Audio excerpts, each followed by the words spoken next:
ஒரு பொண்ணோ ஒரு பையனோ இல்லை வீட்டில் இருக்க யாராச்சும் ஏஜ் அதிகமாக இருக்க ஒரு பர்சன் வந்து சூசைட் பண்ணிக்கிட்டா ஊர் வந்து 4 விதமாக பேசும். அவங்க வந்து இப்படியா இருக்கும் அப்படியா இருக்கும்ன்ட்டு. ஆனால் பேசுகிறதுனால இந்த தற்கொலைன்ற ஒரு எண்ணத்தை வந்து பண்ண முடியாது.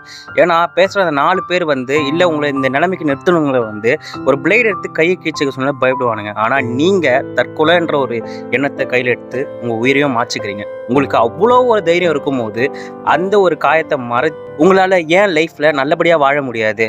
தற்கொலை பண்ணணும்னு ஒரு முயற்சியில் இருந்தால் அவங்களுக்கான வீடியோ தான் இது. நீங்கள் இன்னைக்கு தற்கொலை பண்ணீங்கன்னா உங்களை ஏமாற்றிட்டு போனவங்களோ இல்லை உங்களை இந்த நிலைமைக்கு நிற்க வச்சவங்களோ வந்து அழப்போகிறது கிடையாது, துக்கப்பட போகிறது கிடையாது, அவங்க வாழ்க்கையே விட்டுட்டு உங்கள் பின்னாடி வரப்போகிறது கிடையாது. மேபி அவங்களுமே வந்து சூசைட் பண்ணி உங்கள் பின்னாடி வரப்போகிறது கிடையாது. கடவுள் கொடுத்த இந்த ஒரு லைஃப்பை வந்து நீங்கள் தற்கொலைன்ற முயற்சியால் உங்களை நம்பிக்கிட்டு இருக்கிறவங்களையும் உங்கள் கூட இருக்கிறவங்களையும் நிற்கதியாக நிற்க வச்சுட்டு போவீங்க. இது பர்சனலாக எனக்குமே நடந்திருக்கு. ப்ளீஸ் யாரும் வந்து தற்கொலை முயற்சியை எடுக்காதீங்க.